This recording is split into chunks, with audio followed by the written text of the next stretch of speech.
La Antártida, el continente más desconocido en pleno siglo XXI.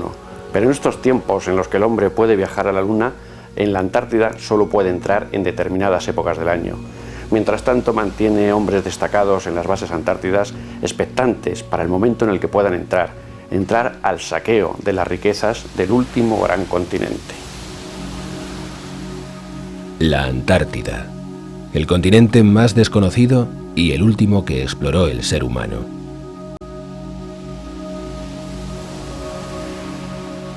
En estos hielos milenarios se forjaron muchos nombres de exploradores que quedaron grabados en el pórtico de la gloria de las grandes hazañas humanas. Amundsen, Scott o el mismísimo Shackleton, aquel irreducible irlandés que viajó a la Antártida más veces que ningún otro. Pero la más increíble de sus expediciones fue la que realizó con su navío, el Endurance, entre 1914 y 1916, con un destino incierto, y tras 1000 peligros y aventuras inenarrables, consiguió salvar a toda su tripulación. Hablar de Shackleton es hablar del triunfo en el fin del mundo conocido ayer, hoy y mañana. Estamos hablando de la Antártida, del continente helado. Shackleton, en aquel tiempo en el que se llevaban a cabo las expediciones reales transatlánticas, pues fue uno de sus máximos exponentes, no precisamente por llegar, sino por todo lo contrario, por no pisarlo. Lo curioso, lo más importante es que Shackleton salió vivo donde otros morían. Shackleton ya había participado en varias expediciones, incluso con Robert Falcon Scott, al que no acompañó en su última travesía y que costó la vida al gran explorador inglés.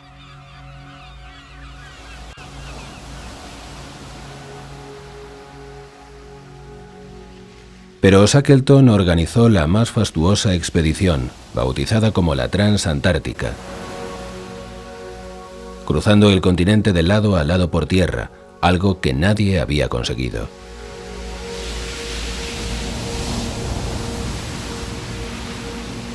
Pero en aquel verano de 1914, cuando el Endurance se disponía a tocar tierra para iniciar la travesía por tierra, fue atrapado por los hielos, que se lo tragarían como si el mismísimo infierno lo estuviese devorando.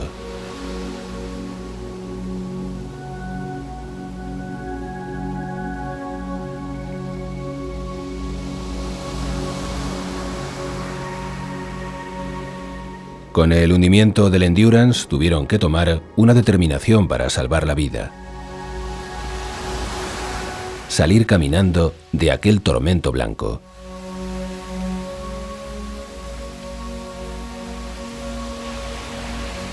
Aquel viaje fue increíble, arrastrando los botes por el helado mar hasta que llegaron a aguas abiertas e iniciaron una travesía en un mar embravecido y en una época del año que nadie se atrevería a realizar, incluso con todos los adelantos de nuestra tecnología moderna.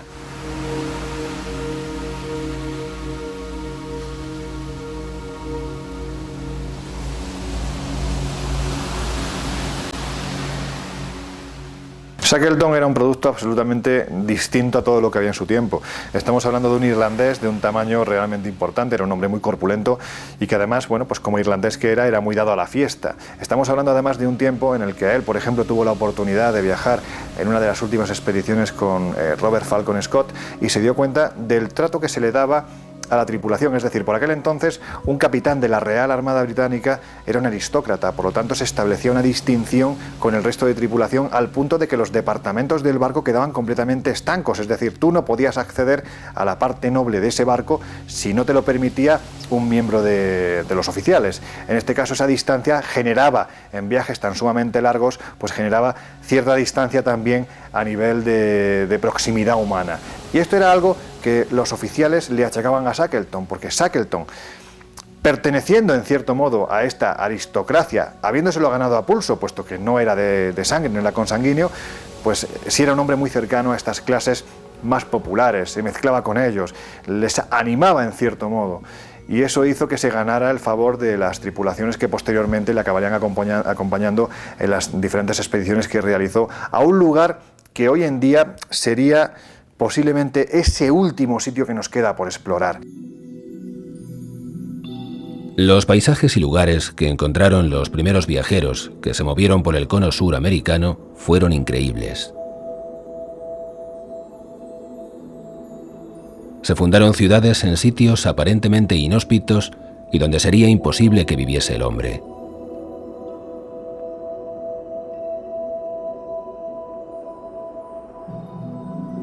Rodeados de una naturaleza salvaje que muchas veces intentaba llevarse sus casas, pues los vientos que corren en esta zona son huracanados continuamente.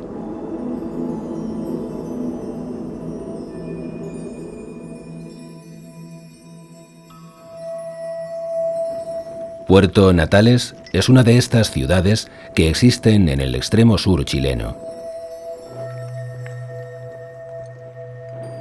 Una ciudad creada en la época en la que venía gente de toda Europa, atravesando el Cabo de Hornos y este complicado mar para viajar hasta el destino incierto de California, donde a finales del siglo XIX se desató una fiebre del oro que podría cambiar las miserias que se vivían en la Europa central de entonces por enormes riquezas.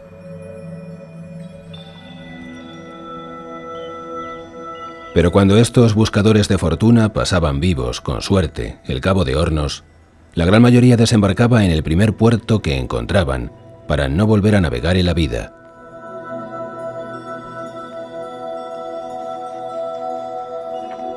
Y este primer puerto era la ciudad de Puerto Natales, donde hoy en día podemos encontrar descendientes de todas las nacionalidades europeas.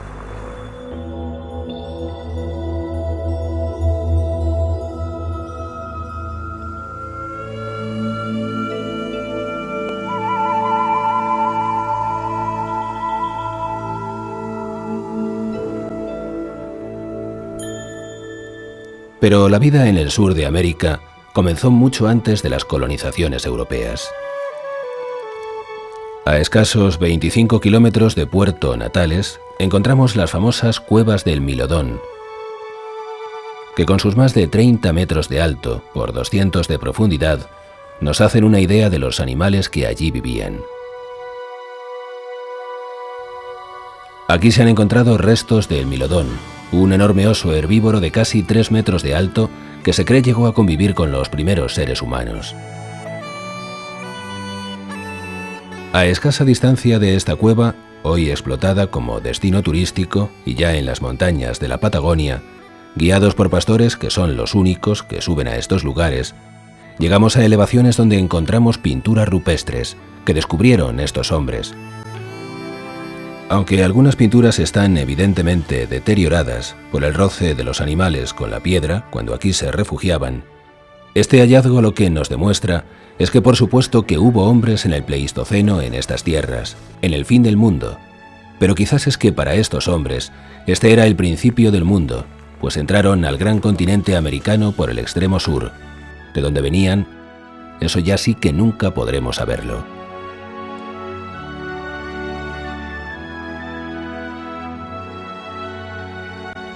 Los primeros grandes glaciares los vemos aquí en la Patagonia. Millones de años nos contemplan bajo estos hielos eternos. Hielos que, al contrario de los glaciares europeos, aquí no descienden año a año. Incluso han crecido. Este cambio climático que está efectuando el planeta, nadie puede entenderlo.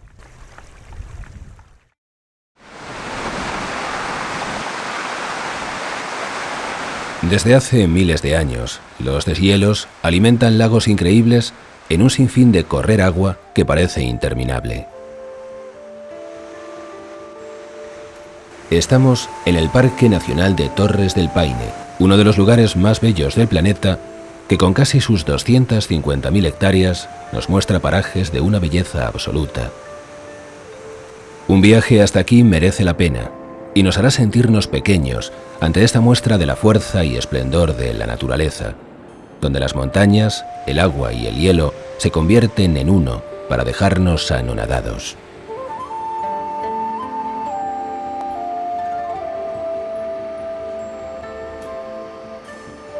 Finalmente nos acercamos a nuestro objetivo. Iniciamos nuestro viaje a la Antártida.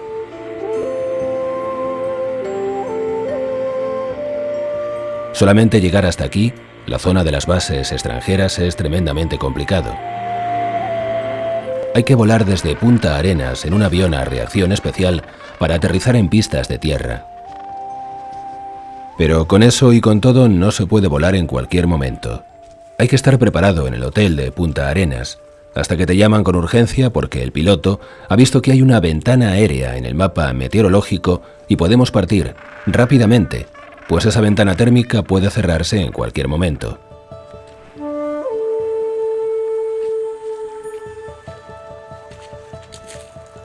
Los primeros pingüinos hacen su aparición. No temen al ser humano, pues no les hace ningún daño desde hace casi 100 años, en aquellas primeras expediciones en las que a pesar de su mal sabor se los comían.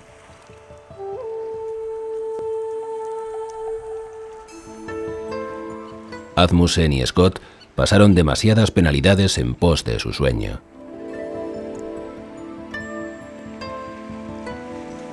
Grandes hielos que se desprenden ante nuestros ojos, a la vez que los pingüinos caminan hacia nosotros sin ningún problema.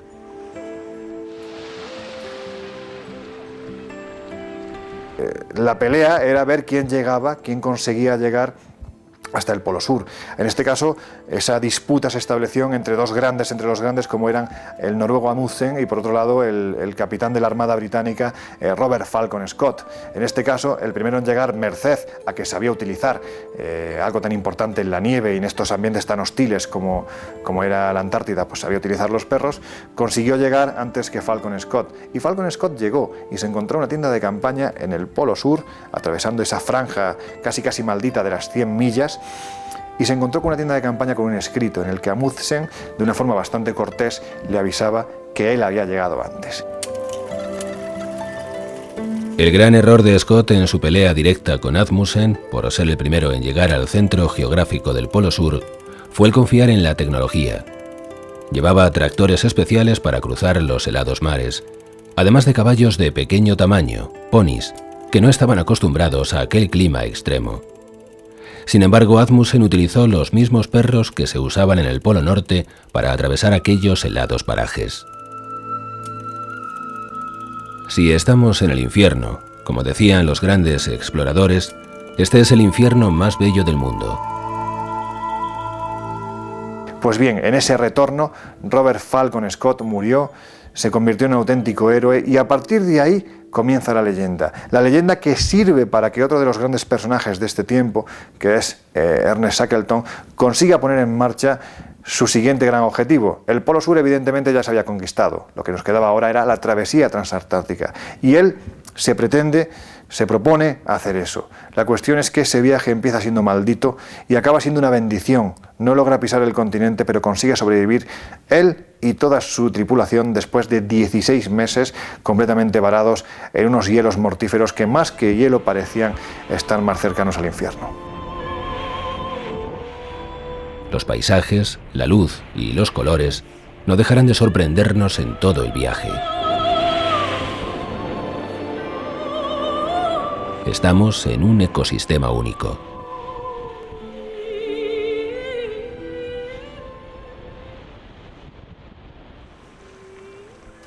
La Antártida se rige por el Tratado Antártico, firmado en 1959. En él, principalmente se deja claro que este continente solo podrá explotarse con fines científicos y de investigación. Cosa que tomaron al pie de la letra todas las grandes potencias que ya tienen base en el Círculo Antártico. No sabemos lo que están investigando, pero lo que sí sabemos es lo que están buscando. Estos tesoros son las riquezas que hay bajo estos hielos, y están a la espera de poder comenzar a su explotación.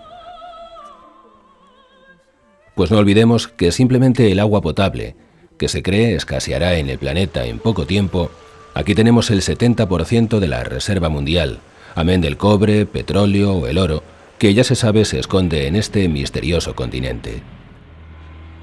Riquezas que en un futuro no muy lejano marcarán el fin de un paraíso por la codicia humana, como tantas otras veces ha pasado a lo largo de la historia.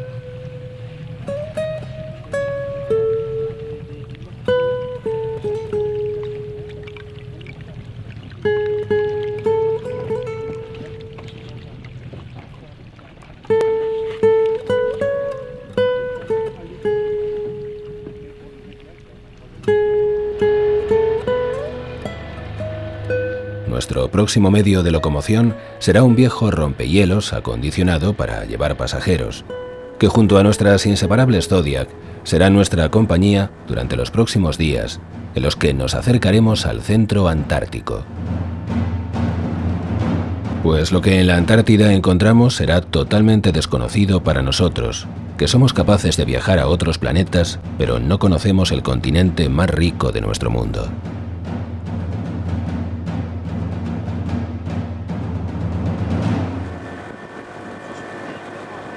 Baste para aclarar dónde estamos el ritual que debemos de seguir al bajar del barco. Limpiarnos las botas con un desinfectante antes de iniciar nuestro desembarco. Al igual que al volver al buque, debemos de limpiar nuevamente las suelas de nuestro calzado.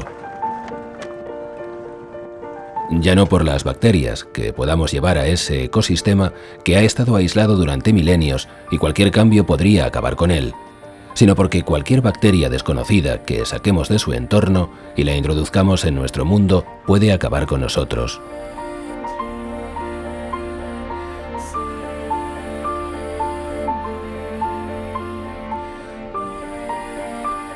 Ya hemos visto que gran cantidad de países tienen base en el territorio antártico. Incluso muchas naciones como China, Estados Unidos, Rusia, Chile, Argentina o incluso España tienen varias bases situadas en climas extremadamente duros.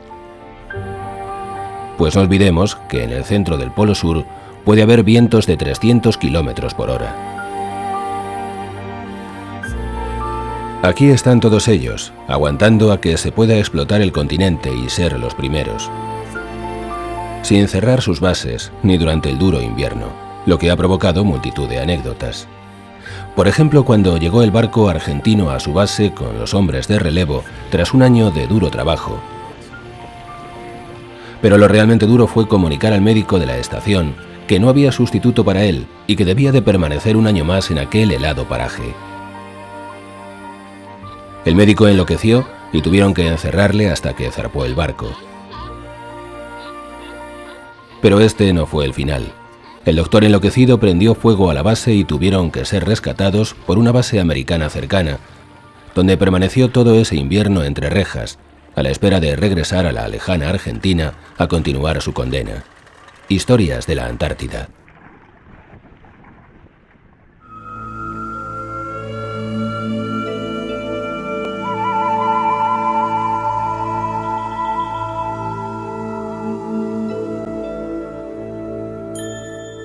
Si entonces hablamos de principios del siglo XX, era muy difícil llegar hasta la Antártida, llegar hasta esa zona del monte Erebus, del monte Terror, atravesar los diferentes glaciares que hay, todavía hoy sigue siendo un auténtico suplicio. Muy poquitos lo han conseguido, y los que lo han conseguido han sufrido a base de sangre, sudor y lágrimas, muchas lágrimas y en ocasiones hasta la propia muerte, ¿no?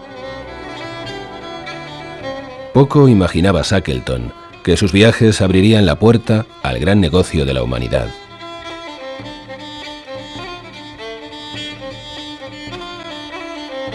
Aquellos hombres que le seguían como líder indiscutible, pues a pesar de que en aquellos años la nobleza se separaba mucho de la plebe o la marinería, Shackleton era un hombre muy cercano y ante todo un compañero en situaciones en las que la vida que estaba en juego era la de todos.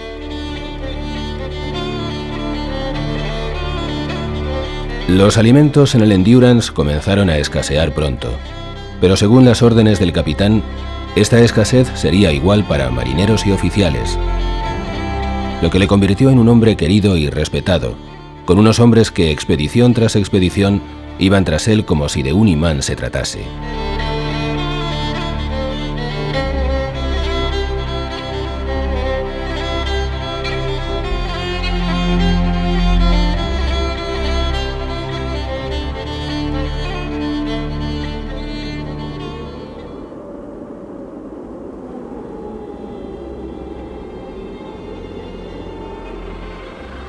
Los pingüinos siguen viviendo a millones, libres en este agua. Crían y nadan en un mundo de abundancia. No sabemos si esto será para siempre o tendrá fecha de caducidad, pues nos asusta el acercarnos a la costa y ver manchas de cobre saliendo a flor de las piedras. Eso es lo que se ve, pues lo que se oculta bajo los hielos podría cambiar la historia de nuestro mundo y de nuestra civilización. Solo sabemos que antes de cubrirlas los hielos, aquí había una enorme cordillera, un continente montañoso más grande que Europa, que en algún momento no estuvo cubierto por los hielos.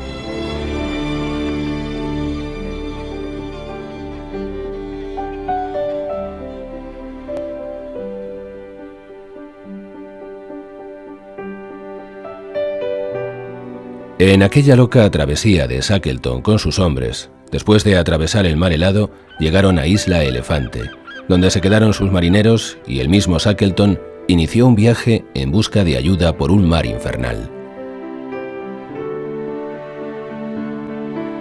En esa marcha naval le acompañaban 3 hombres más, pero cuando Shackleton llegó milagrosamente a las bases balleneras, solo hablaba de aquella persona invisible que le acompañó y le dirigió en su rumbo, una persona que nunca vieron sus acompañantes, aunque le oían hablar continuamente con ella durante la larga travesía por un mar que parecía le estragaría con la siguiente ola. En aquel increíble viaje, que duró casi 2 años, no murió ningún hombre de la tripulación del Endurance, y todos fueron rescatados con vida. Aquello fue una muestra de liderazgo y hombría de Shackleton, o como llegó a decir su contramaestre, no sé si el amigo invisible del comandante era Dios o el demonio, pero él le dominaba y le debemos la vida. Hoy en día no ha cambiado nada de lo que fue en aquel entonces, y han pasado 100 años, porque el continente helado sigue siendo el último lugar por explorar. Recordemos un pequeño detalle. Hace aproximadamente 15 años un grupo de científicos belgas estuvieron investigando en la zona de Isla Elefantes, en la Antártida, estuvieron investigando la profundidad de los hielos. Se dieron cuenta de que había hielos en la zona más, por decirlo de alguna forma, menos profunda, 3-4 kilómetros. Y a partir de ahí una cordillera inmensa, con ríos subglaciares, al punto de que se llevaron la sorpresa de que en esa profundidad la temperatura era casi más benigna que la superficie. Lo que les dio a entender es que ese hielo se formó de una forma muy rápida, porque las montañas altísimas de esa cordillera terminaban prácticamente en punta. Si hubiera sido una formación de siglos, de milenios, se hubiera desgastado. Esto lleva a pensar que la formación de la Antártida de los hielos fue demasiado rápida y que quién sabe si hoy en día allí no se podría encontrar los restos de alguna civilización que sucumbió víctima de una glaciación tan sumamente rápida que no les dio tiempo a escapar de allí.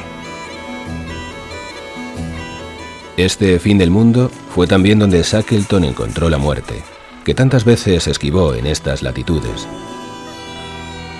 Aquel viaje iniciado el 17 de septiembre de 1921, en compañía de los marineros que le acompañaron en el mítico viaje del Endurance. Como si ninguno se resignase a no morir en el Ártico. El Quest, el barco en el que navegaban, atracó en el puerto de Grytviken, esperando que mejorase el tiempo para iniciar el asalto al continente helado. Allí, la noche del 5 de enero de 1922, Shackleton sufrió un ataque cardíaco muriendo en la Antártida. El cuerpo se repatrió a Inglaterra, pero su viuda ordenó que se le enterrara allí donde murió, en Grytviken, en el lugar donde él soñó despierto, en la Antártida.